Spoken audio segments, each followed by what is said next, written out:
veli: igraj konju, igraj i da se naigraš. Jaske te prodadam za momaka tuša. Of, aman, aman, za momaka tuša.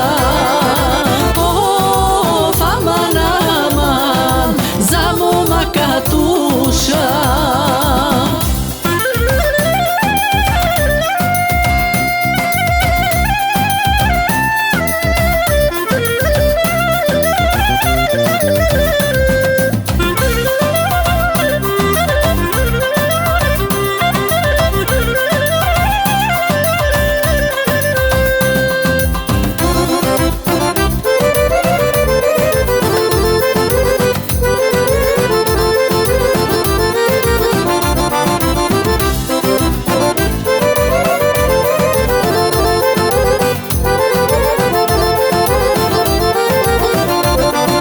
Što mi god dočula moma Katerina i na ludo veli: konja ne prodavaj.